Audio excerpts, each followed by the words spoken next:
Guys, welcome back. Can you believe the triple header is over already? It seems like we just got here and already 5 rounds of the 2025 season are over with.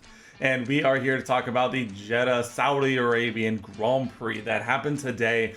It was a race, I think, for sure. There were some interesting moments. There was some moments of intrigue, but I think realistically, I think this one really comes down to storylines more than actual on-track action. There was a couple of moments here and there, especially down towards the end. There was some things to watch, but over the course of this one, it was a little bit of strategy just mixed in with being at the right place at the right time. But without further ado, let's go ahead, let's jump on into this. We're going to talk about our race quick hits, we're going to talk about our weekend winners and losers, and then we'll go over the predictions that we made before the weekend began and give an update on our Community Predictions Championship. This week was a big turning point in the first part of this season as the gaps at the top are really starting to close up. As we jump into our quick hits, we start at the same place we did not but a week ago in Bahrain. Oscar Piastri wins the Saudi Arabian Grand Prix and officially is our new World Drivers' Championship leader. I believe he has a 10-point lead over trailing Lando Norris, and I think Max is also tied with Lando for second place. So right now we have Oscar out front on what I believe is 99 points, and Max and Lando, if they're tied, if I remember, I'll put a note here. I could also just check right now. Give me 1 second. Okay, I just checked. I was dumb. I was remembering the graphic they put up there at the beginning of the race that showed that if at a certain point, that if they finished in that position, that Max and Lando would be tied. Oscar leads with 99 points. Lando is solo P2 with 89 points, and Max is in P3 with 87 points. So I'm glad I decided to take the time to check that, because it would have looked pretty bad on me going forward if I had just decided to leave it. But we'll go ahead and we'll move on. Oscar winning the Grand Prix is one thing. Max Verstappen gets a great bounce back weekend after a pretty terrible weekend out in Bahrain, where Red Bull just did not seem to have the pace. He comes out at Jeddah in Saudi Arabia with track that he has shown a lot of really good pace at in the past, and comes home and actually takes pole position and challenges for the win if it was not for a 5-second time penalty he got on the opening lap in turn 1, where he decided he had no intention of making a corner, cut across the runoff area, and got a 5-second penalty for not handing the position back to Oscar, who was ahead at the time because he got a fantastic start. Ultimately, Max comes home to finish P2 just over 2 seconds. I think it was close, about 2.5 seconds back. So who knows what would have happened had he not gotten that 5-second penalty. But at this point, we'll never know. But it was a great bounce back weekend for Red Bull, who I think are still searching for answers to their car and why their ups and downs are happening week to week. Let's move on now to back to some positive with Charles Leclerc getting Ferrari's first podium in 2025. Charles held off charging Lando Norris late in this one and ultimately finishing on the podium for the first time. I think all of us were a little nervous with about 10 laps or so left. You had Lando Norris charging back through the field on some fresh mediums after going very long on his opening stint on the hards to ultimately chase down and get pretty close to Charles down the stretch. But we all know Charles is pretty good under pressure, especially late in the race. Put in some really, really good lap times and held off Lando Norris to the tune of about a second or so, or just above it. Those last couple of laps, I'm sure, had the Tifosi sweating. Speaking of Lando Norris, I don't think there's any driver on the grid who needs this break in between Saudi Arabia and Miami more than Lando Norris. After starting the season off on a high note, so leading the championship through 4 rounds, the last couple of weeks, including this one, has seen him make some curious, we'll put it, mistakes over the course of a weekend that ultimately has cost him the current standings and lead in the Drivers' Championship. And so I think a good little break here for him to kind of step away, take a little mental reset, and try and come back stronger in Miami will be good for him. I think he'll be definitely still very much in the hunt for the championship. It would be crazy to say that he's lost it at this point. All we can say is that Oscar has had a very, very good triple header with, I believe, a third place and 2 wins as well in this 3 back-to-back-to-back races. So I think Lando can have an opportunity to step away, clear his head, come back with a little more focus, and try and put these early results behind him, as we've seen that after a lot of talk from Lando, over the off-season. We've talked about it a lot of times. I think Lando might have started to feel the pressure just a little bit, and so now he has an opportunity to relinquish the lead to his teammate, step back, hopefully try and recenter himself, and come back stronger in Miami. We'll see if he can pull it off. I'll touch on Mercedes a little bit, but this was ultimately, I think, a very Mercedes-esque finish in this one. They finished, what, 5th and 6th in this one, I believe, and so definitely nothing too crazy to write home about, but they're silently just marching along, having themselves hang out in P3 in the Constructors, so I don't think anyone is P2 in the Constructors, rather, and so I don't think Mercedes is really looking at it to one way or another. It's not really a whole lot to say. George Russell pretty solid in qualifying. Kimi Antonelli shows some good stuff during the race. Ultimately, they come home, score some solid points, and we move on. Let's talk about Williams, in fact, actually. Another team with double points powered by Mercedes at this point. So there's that segue, that connection point from link to link. But Williams comes home to finish with the double points finish. Carlos Sainz leading Alex Albon in 8th and 9th, respectively. A lot of teamwork going on down the stretch of this one for Williams as Sainz and Albon work together to hold off Isaac Hadjar in the Racing Bulls, who finished 10th. And so a very, very solid result for Williams, who this result pushes past Haas once again to now be in P5 of the Constructors. So it was a very solid result, and I don't think they could have done realistically a whole lot more just based on the pace of the cars around them. And ultimately, I don't think they care too much. They're P5 by, I believe, 5 points now, 25 points to Haas's 20. And so they're continuing to try and march along and being very solid, best of the rest so far here in 2025. I mentioned Isaac Hadjar back in the points. He is once again a finished P10 in this one. Had the pace, I think, to probably get past one, if not both, the Williams. But thanks to some crafty teamwork, they were able to hold him off. That said, a very solid result for Isaac, finishing in the points once again, just ahead of his teammate Liam Lawson, who had probably his best weekend in Racing Bulls and probably his best weekend so far in this season. But unfortunately for him, no points for him. Isaac, though, gets the single solid solo point for finishing P10, if I could talk. I kind of mentioned it, a little bit of a Haas stinker this weekend. I think after a very, very solid Bahrain Grand Prix, which saw some wonderful drives from Esteban Ocon and Ollie Behrman in this weekend, I think we just saw a car that didn't quite have the pace. You saw Haas try something different with Esteban after the lap 1 safety car, ended up hitting him for the hard tires where he ended up going to the end. Finished, above where he started, so I guess in the end it was still a very solid result. It just didn't work out, and I think the tire wear ended up being a little bit too much over the full length of the race distance. So it's kind of unfortunate, to say the least. Ollie Behrman, on the other hand, I think had another very solid weekend. I think he just also struggled to get the handle on the car, and I think that was really just the biggest limitation here. So I think in terms of all in all, they did make up positions and pulled off probably what was the maximum extent for them. And then I'll round out our quick hit segment while talking about the Yuki Pierre crash on lap 1. I almost said turn 1. That is the Oscar Piastri and Max Verstappen incident. No, Gasly and Tsunoda coming together in what I think ultimately was deemed a racing incident correctly. They tried to go side by side through a part of the track that I don't think is really on, especially on lap 1, on relatively, not quite up to temp tires.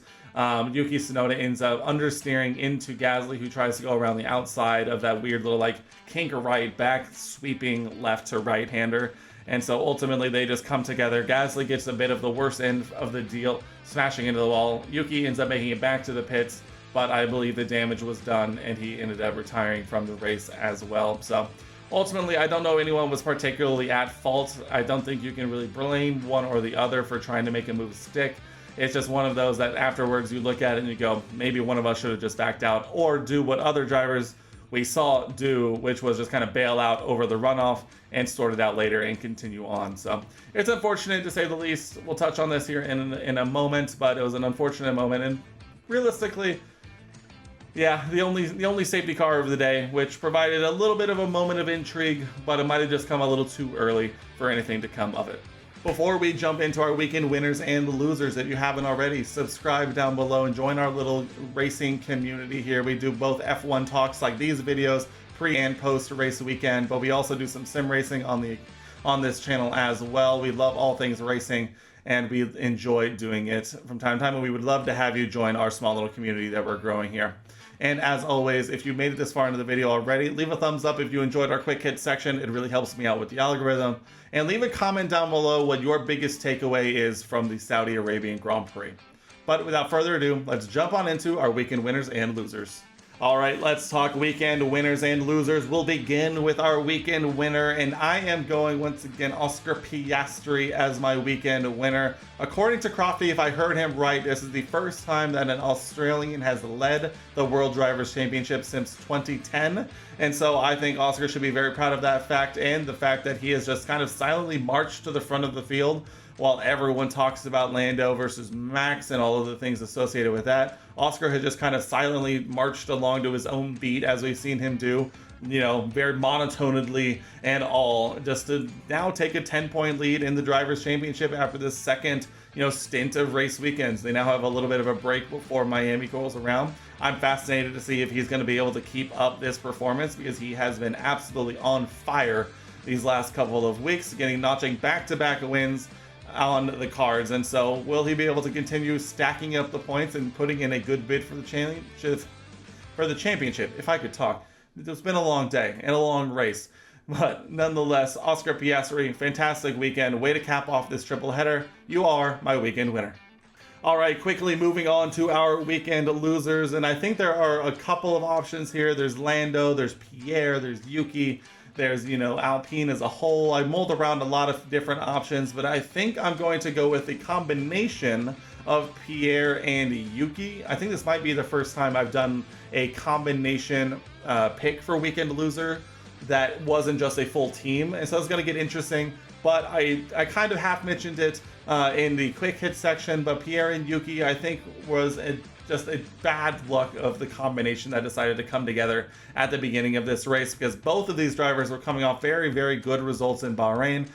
Pierre Gasly ended up scoring Alpine's first points on the season last time out, and Yuki gets his first points finish as a Red Bull driver. Unfortunately, unfortunately for them, they were unable to sort of build on that momentum from last week and try and put in a solid result. Obviously, both make it into Q3, both have solid qualifyings, and they're both set to realistically put together a very solid bid for some more points to add to their tallies on the season. Unfortunately, their races end at lap 1, and so as much as I would love to, you know, wax on about how Lando lost the championship and he's the big loser for doing it, I think realistically, if you look at the grand scheme of things, besides just, you know, the very, very, very spear tip of the championship, I think Pierre and Yuki being the two drivers to crash out of this one is a big blow. I think both of them were set for really good points to continue pushing on.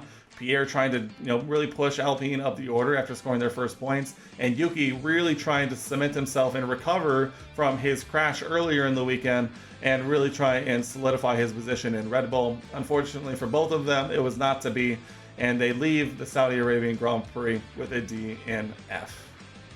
Okay, here comes the fun part. How did we do in the predictions? Were we able to get in the kitchen, cook up some meals, cook up some heat, and make something happen over the course of this weekend? We're behind in the championship, and it's time to start making some moves. And so we'll kick it off by reviewing the predictions we made, and then we'll see how the rest of the community did here towards the end. Let's start with my pick for biggest positive surprise, and I went with Kimi Antonelli. And as much as I would love to say that finishing back into points, one position behind your teammate, is a very solid result for Kimi, it's something we've seen most other weekends the entire year. And so no matter what mental loopholes I could try and give myself a point for this one, I ultimately couldn't do it. So no points for me here for Kimi Antonelli, unless you really feel otherwise, and let me know down in the comment section below. I'll throw it in the Discord's faces and we'll try and get myself a point here. But unfortunately, I just don't think it was enough from Kimi. Now maybe if he had beaten George on track, I would have deemed it worthy enough of giving myself a point here. But finishing in the 4th to 6th range behind George is definitely nothing super over the top. He did finish in the points after having his first non-points finish the last time out, but I don't think it was enough to warrant a point here. But what do you think? Let me know down in the comment section below. As we move on to my pick for biggest disappointment, and this one I did end up coming home, although I don't think it would have had situations not been different. I went with Pierre Gasly. Ultimately, I do think this warrants a point, crashing out on lap 1 after making it back into Q3 and looking pretty solid over the course of the weekend and set for some good points for your team.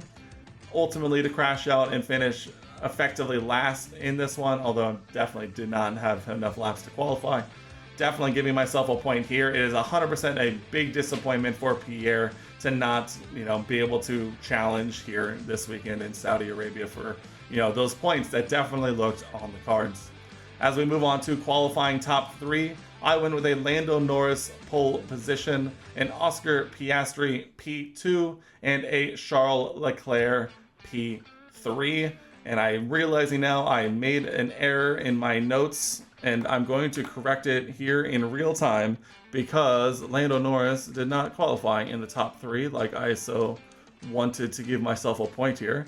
And so end up being an Oscar Piastri P2 is my only point gain, and so 1 point for qualifying, and I need to remember to take a half point off of myself for qualifying. So Lando Norris obviously ended up crashing in his Q3 lap, so did not finish in the top 3, and Charles Leclerc did not finish 3rd in qualifying either. So we're sitting on 2 points so far as we move on to our race podium, and this is the one that really came in good for me. I predicted an Oscar Piastri win. I thought he was going to get by Lando Norris based on my qualifying predictions. He ended up getting by the person who started on pole. It just so happened to be Max Verstappen and not his teammate. So 1 point for Oscar finishing 1st. I also predicted Charles Leclerc to finish 3rd. And for Charles to hold off Lando down the stretch and on those last couple laps, I was sweating this half point because even if Lando had gotten past Charles, I still would have gotten half a point for him finishing on the podium. It would have just been in the wrong position. And so for Charles to hold off Lando gives me the full point there. 2 points for my race podium prediction, and we are cooking. Last but not least, my one crazy prediction, and this was another one where I could have tried to argue my case, but I don't think there was anything there, just based entirely on the fact that Lando crashed out in qualifying. My one crazy prediction was that at 1 point during the Grand Prix, McLaren would make a decision that would ensure victory over Lando, going against their statements of saying papaya rules and all that. And so this one was what I thought was going to happen, with Lando starting on pole, Oscar 2nd, Oscar getting by Lando at some point, and eventually McLaren deciding no risks as we head towards the end of this triple header, and telling Lando to hold off and allow Oscar to win. Ultimately, it didn't end up mattering as Lando started 10th and was never truly in a position to really challenge for the win. So unfortunately, no points for me on that one. And now, if I correct my points correctly, instead of getting 4.5 points on the weekend, I only get 4 points, which, to be fair, solid result for me. And I now have adjusted the points accordingly. Let's take a look at our running points totals after the weekend is over. We actually have a tie at the top. British TTG and F1 Inferno tied with 17.5 points. And then there is me now currently in 2nd or 3rd, depending on how you want to look at it, with 16.5 points. Sentinel 40 on 16 points. Andrew had a really good weekend, garnering 4.5 points of his own to go up to 10 points. And Spectral still did not make it this weekend and is now on 4.5 points. So, and once again, if you're interested in joining our Predictions Championship, you can join the Discord down below in the description. And every weekend leading up to the Grand Prix, I'll make a call for these predictions, and you can have your predictions entered for the week to earn yourself some points and see who can cook the most.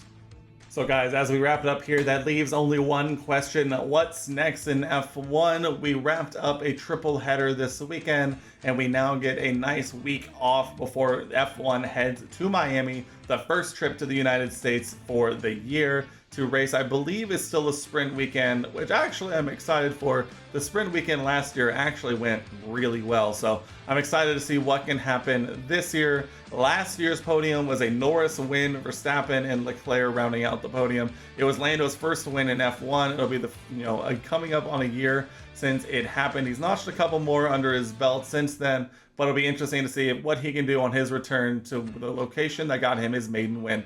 Who do you think we're going to see on the podium this year? I can't wait to find out. But guys, that is going to wrap it up for me here in this one. I promise this might be the last time we do it in the rig. I have some new cables. If you missed my predictions video, I snapped the cable to my webcam, and this is the position that my webcam can reach with the backup cable that I am borrowing from my wife. And so hopefully the new cables will be here by the time the Miami Grand Prix rolls around.